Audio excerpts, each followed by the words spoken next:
Mateus capítulo 11, versículo 7. E partindo eles, começou Jesus a dizer às turbas a respeito de João. A respeito de quem? João aqui é o Batista, tá? Que fostes ver no deserto? Uma cana agitada pelo vento? Sim, que fostes ver? Em algumas versões é escrito que saístes a ver? Um homem ricamente vestido? Os que se trajam ricamente estão nas casas dos reis. E se pode fechar ou deixar sua Bíblia aberta ao lado. Então Jesus começa a falar de João Batista. Ele diz: que fostes ver no deserto? Vocês saíram para ver o quê? Uma cana agitada pelo vento? Sim, que fostes ver? Um homem ricamente vestido? Os que se trajam ricamente estão nas casas dos reis. Tá bom até aí? Tudo que eu falar vai se concentrar nessa pergunta, que tem um objetivo claro que maior. Por isso é bom a gente desenvolvendo, para que a mente da gente flexione e eu possa entender o que é que Deus quer falar comigo. E aqui é um alerta, que eu creio que o trabalho dos pastores é isso: alertar o povo, disciplinando, ensinando, repreendendo, consolando, para que a gente, se está no erro, saia; se não caiu, que não caia. E o alerta aqui é essa pergunta: o que é que você saiu a ver? O que é que você foi buscar? Ou o que é que você veio buscar hoje na igreja? Depois que você ouviu falar de Cristo, aceitou a fé, ou mesmo antes, talvez esteja querendo abraçar a fé, o que é que você quer? O que é que você saiu a ver? O que é que você está buscando no Evangelho? O que é que você está buscando na fé, na igreja? Jesus, nessa pergunta, ele disse: vocês foram ver um profeta? Sim, digo que muito mais do que um profeta. Eu me concentro na pergunta: que saístes a ver? Ela é muito interessante, porque os dias, os tempos não são bons, queridos. E eu não posso deixar de ser uma voz profética, um grito no meio da igreja, no meio do povo, alertando para as coisas. Porque muitos estão enganados. Muitas pessoas perguntam assim. Esses dias minha mãe me ligou de novo, minha velhinha, e disse assim: mas eu não consigo entender como é que a igreja do fulano de tal tem tantas coisas erradas, mas tem tantos milagres. Por que a igreja do fulano de tal a gente vê tantos erros na pregação da palavra, na conduta, até mesmo na liturgia do culto? E eles são tão prósperos, tão ricos, expulsam demônios continuamente. Então, como é que é isso?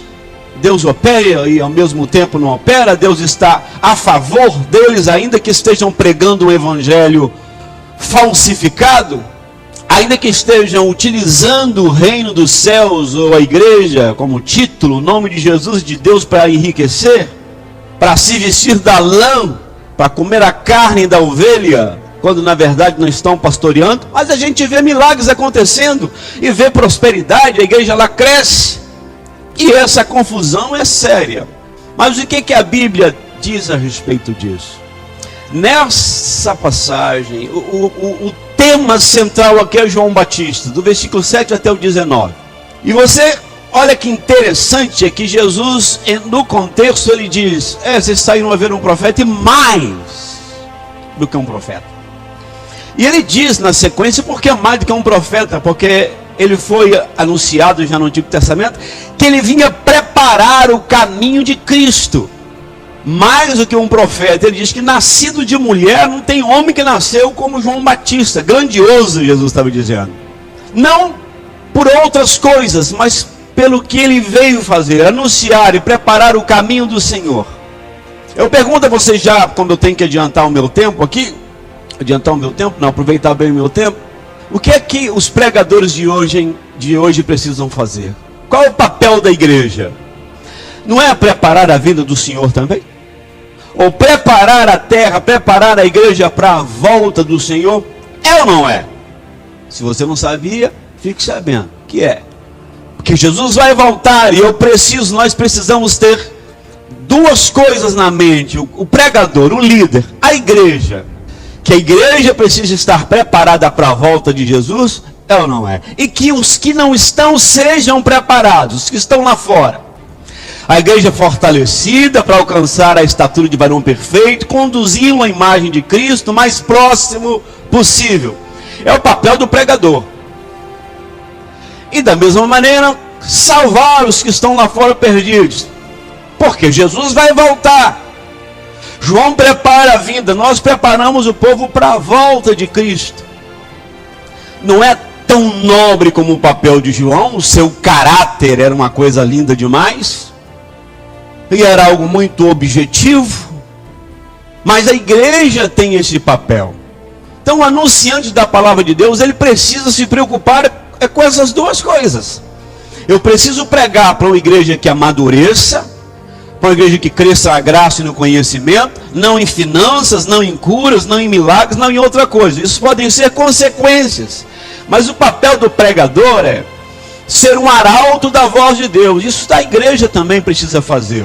Mas principalmente aqueles que têm essa liberdade, poder, autoridade e foram comissionados para estar nos púlpitos pregando a palavra de Deus. Então deve ser o que arde no coração de um verdadeiro mensageiro. E João é apresentado por Jesus Cristo como mais do que um profeta, e diz que é porque ele veio preparar o caminho do Senhor. E diz que não tem homem que nasceu de mulher igual ao João. Mas o que João fez? João fez algum milagre?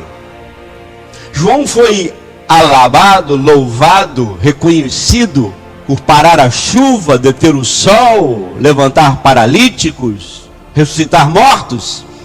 Não.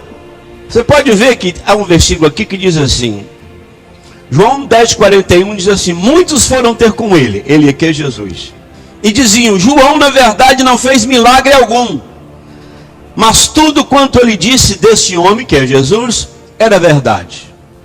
Testemunho do povo da época, João não fez milagre algum. Por que eles estão falando disso? Porque o judeu era apaixonado com milagre. E eles mesmos testificam, João não fez milagre, mas o que ele disse sobre Jesus era verdade. Tem a ver com o caráter, tem a ver com a verdade do homem. E a mensagem dele, falar de Cristo. E não somente falar de Cristo, mas dizer a verdade sobre Cristo. Esse era o ministério de João, e foi isso que deu a ele, que fez dele quem ele é, ou quem ele era.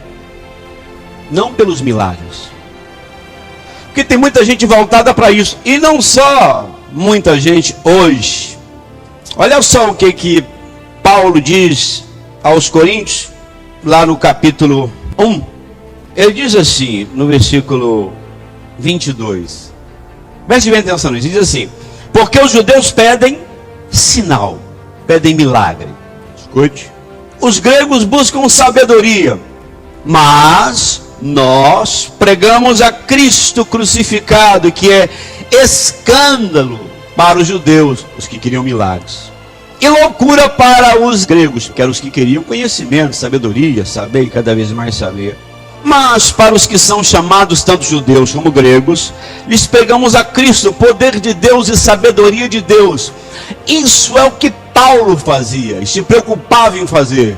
Os milagres acontecem, vão acontecer, que bom a cura, um milagre, uma maravilha. O reino de Deus tem milagres. Deus faz milagre desde o início. O ministério de Jesus foi marcado por milagres. De Paulo também, de Pedro também. Mas a Bíblia mostra com o que o pregador e a igreja precisam se preocupar. Porque para aqueles que queriam milagres, o evangelho era escândalo. Para aqueles que queriam conhecimento e sabedoria e conhecimento humano, carnal, o evangelho era uma loucura. Eu preciso ter cuidado com o que eu quero. A igreja precisa ter cuidado com o que é que ela está buscando. O que é que nós saímos a ver? O que é que a gente sai para buscar? Quando a gente vai na internet, o Facebook, ou procuramos uma pregadora ou um pregador, o que é que a gente quer? Quando vamos à igreja, quando abraçamos a fé, o que é que eu estou querendo? O que é que eu estou buscando? Daí você aprende a analisar quem é um verdadeiro homem de Deus. Quem é o verdadeiro mensageiro? Quem é o verdadeiro profeta?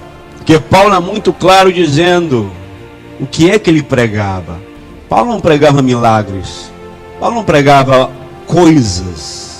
Aquilo que viesse satisfazer o comichão nos ouvidos dos ouvintes. Ele anunciava Cristo, ele anunciava a palavra, o evangelho. Coisas aconteciam, milagres aconteciam. Mas o centro do evangelho é Jesus Cristo. O que deve arder no coração da igreja é a palavra de Deus. E escute como uma coisa grave. Vamos ficar aqui agora com uma leitura lá no Antigo Testamento. Deuteronômio 13:1 diz assim: quando um profeta, preste bem atenção, vou falar numa linguagem bem clara aqui. Quando um profeta aparecer no meio de vocês e profetizar, profeta ou sonhador, contar sonhos e aquilo se cumprir, profetizar e se cumprir, fizer milagres e os milagres acontecerem, e este profeta vai procurar levar vocês para outro caminho, mas não ser o de Deus, o meu caminho, ou os meus caminhos. Cuidado, porque eu estou provando vocês. Eu quero que você preste muita atenção nisso, querido, para ver se vocês me amam de verdade, ou se amam os sinais. Está inferido, não está escrito com essas palavras, ou se ama aqueles acontecimentos. Porque a Deus é que vocês vão seguir, os seus mandamentos é que vocês vão obedecer. Sou eu que estou permitindo. Olha só, porque você pergunta às vezes, por que acontece milagres em tal lugar, mas a gente vê que a palavra não condiz, e os atos do pregador, do mensageiro da igreja, não condizem com a Bíblia, mas tem sinal acontecendo. Deus está dizendo, eu permitirei milagres, profecias se cumprirem, os sonhos serem revelados e interpretados profeticamente, e você vai olhar e falar, uau, e esses homens vão tentar conduzir vocês para os caminhos que não são do Senhor. Cuidado, porque sou eu que estou permitindo para provar vocês, para ver se vocês me amam ou amam as outras coisas. Você está entendendo isso? Na sequência ele diz, o tal profeta ou sonhador vai ser morto para tirar o mal do meio de Israel. Isso é muito sério, porque o tempo passa, e como eu disse esses dias, a gente vai se acomodando a certas coisas, se adaptando. Mas esse aviso vem lá de trás, que Deus disse que permitiria essas coisas acontecerem. Eu não posso me assustar quando olho para certas igrejas e falo, engraçado, o cara foi curado lá, realmente teve ali um sinal, o outro vomitou não sei o quê, e expulsaram demônios ali e tal, mas a conduta desse camarada financeiramente é bagunceira. As atitudes dele com as ovelhas não tem nada a ver com o reino dos céus. A forma dele tratar o povo, de anunciar a palavra, não é aquilo que a Bíblia diz que deve ser, mas tem milagre acontecendo. E Deus diz, cuidado, que milagres vão acontecer, porém, esses camaradas vão conduzir o meu povo para outro caminho. Abre teus olhos, Deus está dizendo. Abre o teu olho. A palavra de Deus nos ensina como devemos analisar, medir essas coisas. E a busca hoje é muito grande, porque as pessoas às vezes vêm na igreja, escutam a palavra de Deus, da maneira que ela deve ser pregada, ensinada, mostrada, divertindo, mas chega em casa com o coração coçando, eu quero ouvir uma profecia, uma palavra que me faz dançar um pouco. Aí busca a pregadora falando de tal, quer nem saber o que ela está pregando, se é bíblico, mas ela me emociona, mas ela diz profecias, mas ela traz umas revelações, umas interpretações, tudo isso é bíblico. Mas eu preciso analisar o que é que estão anunciando. Se o que estão dizendo é bíblico, ou se foge ao ensino bíblico.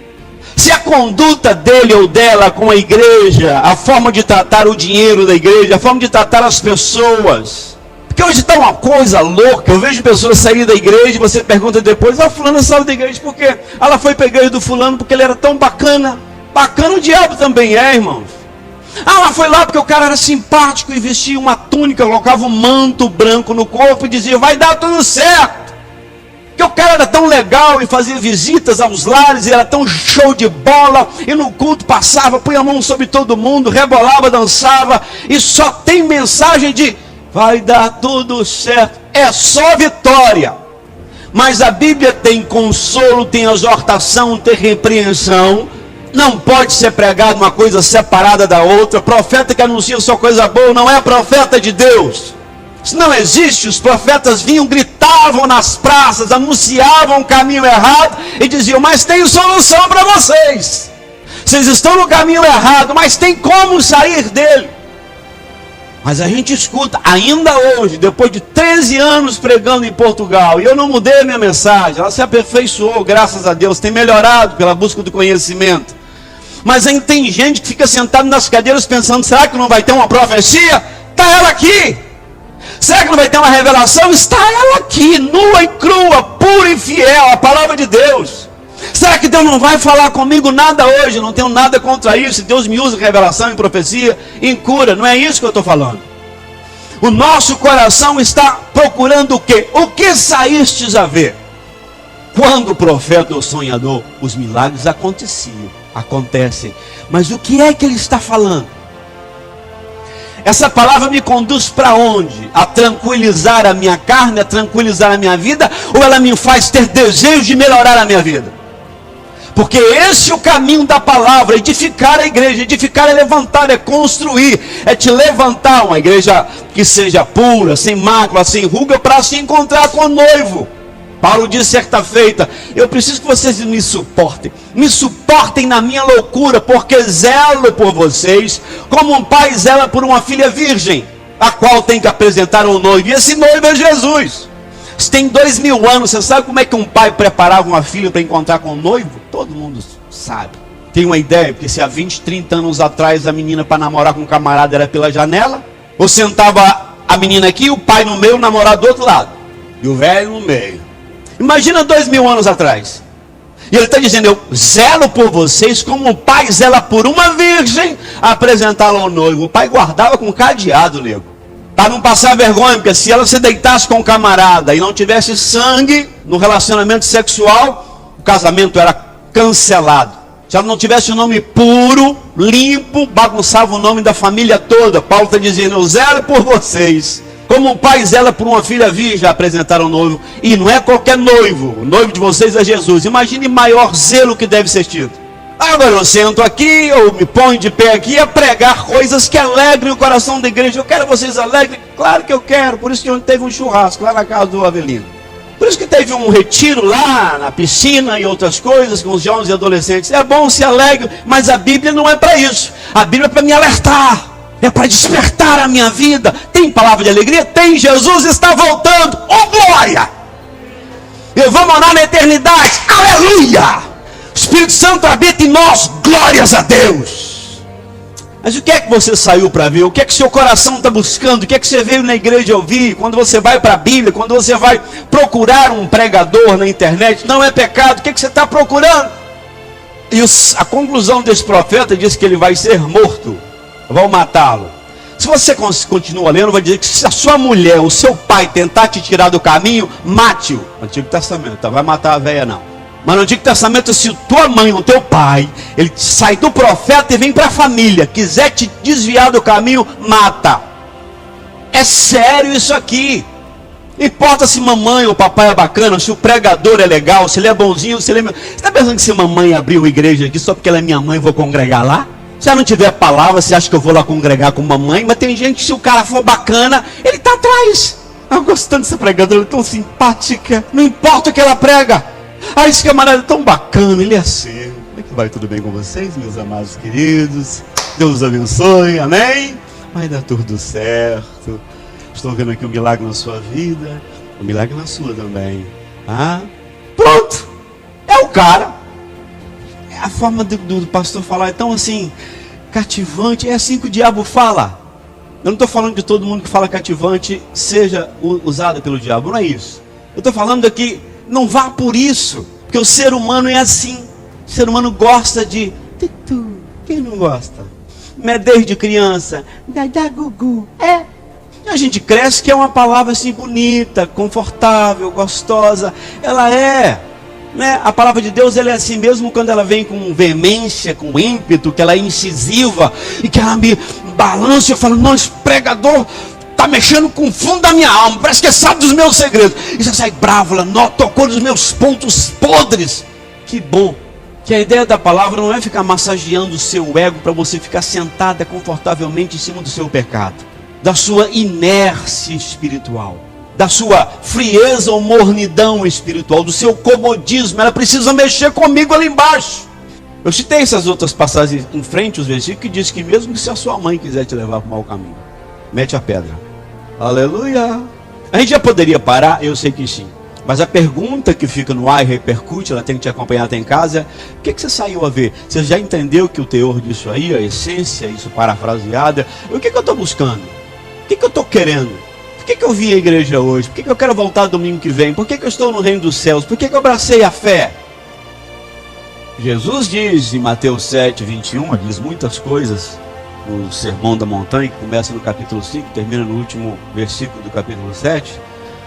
Mas ele diz: nem todo que me diz Senhor, Senhor entra no reino dos céus, mas aquele que faz a vontade do meu Pai que está nos céus. Muitos me dirão naquele dia: Senhor, Senhor, em teu nome não expulsamos demônios, não profetizamos, não fizemos maravilhas.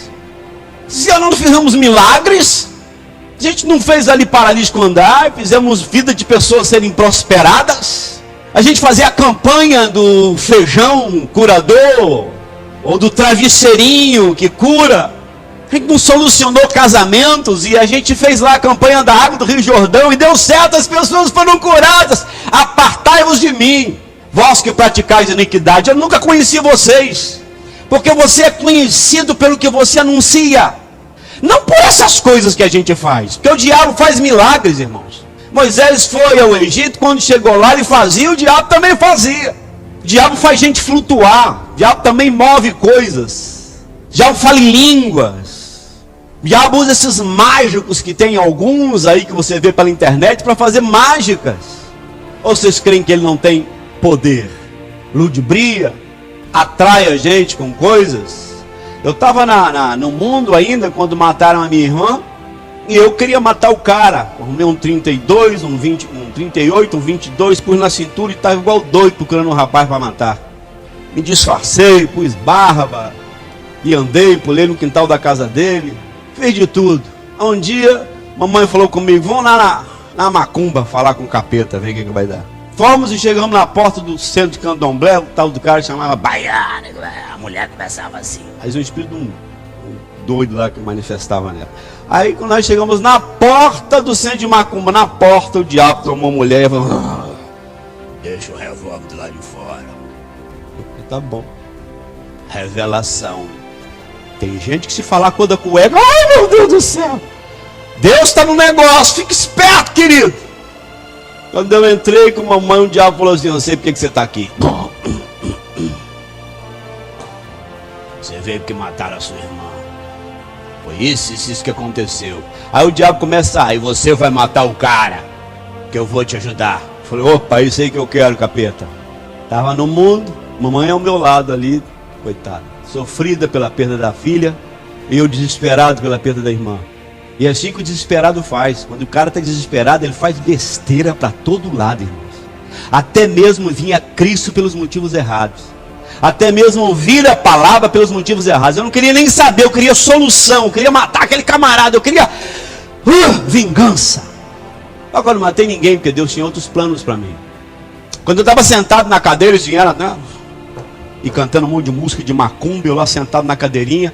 Sabe onde é que estava meu coração? Porque eu tinha um certo princípio evangélico. Meu vovô era pastor, Leopoldo Barros, um grande Deus, um grande homem de Deus, um homem íntegro. Papai já tinha dirigido a igreja, e eu, gurizinho, via aquelas coisinhas, mas nessa época, estava na época do mundanismo. Aí o capeta ali em volta, rodando com aquele pessoal tudo, e baixa, não sei o quê. Aí dizia assim: não está dando para poder baixar o que nós queremos. Tem alguma coisa nesse menino. Tem alguma coisa nesse menino interferente. Sabe como é que eu estava ali assim? Jesus, tem misericórdia de mim. É uns troços femininos. Vomitava, capeta rodava, uma voz de mulher com uma voz mais grossa do que a minha. Eu falei: eu que tenho fêmea. Eu nunca tinha ido nisso. Eu queria matar, mas estava morrendo de medo. Na hora que eles falavam aquilo, eu estava assim: Jesus, meu Deus, o que eu estou fazendo aqui? Senhor, me guarda. Aí eu estava em pensamento. E os demônios diziam: alguma coisa está trabalhando. Esse menino aí não tem jeito dele não. Nosso Deus é tremendo, amigo. Assim está aí. Assim funciona pelo mundo afora. O diabo faz coisas. O diabo está em cima de altar usando boca de muitos pregadores. O diabo está no meio em cima de altares usando você, muitas pessoas, para dar tudo que tem. Dá o dinheiro todo. Seu casamento vai melhorar. Eu quero saber de casamento melhorar. Eu quero Cristo na minha vida. A consequência disso é Cristo. Eu não vou ir para a igreja para Deus resolver casamento meu. Se vir, meus olhos se abriram, porque, é isso. Porque que saísses a ver um profeta, eu digo que muito mais vocês encontraram. De repente você sai por um motivo e encontra um maior, que é Jesus. De repente você veio à igreja pensando numa solução imediata e você encontra a palavra muito melhor. Porque sais a ver uma cana agitada pelo vento, quer dizer, quem está preocupado com cana agitada pelo vento, apesar de que isso tem um sentido também diferente, quer dizer, cana agitada pelo vento é um homem que titubeia na fé, né? Não, vocês não saíram para ver isso, foram ver um profeta, e muito mais do que um profeta. Que bom que alguém veio enganado e encontrou com a verdade. E lembra quando Jesus foi tentado? Lucas 4 diz, bem legal isso, ele vai para o deserto e Jesus é tentado, pelo menos 3 vezes a Bíblia cita. E quando o diabo faz as ofertas, Jesus vira e diz assim, cai fogo do céu. Não, Jesus vira para o diabo e fala assim, ressuscita morto.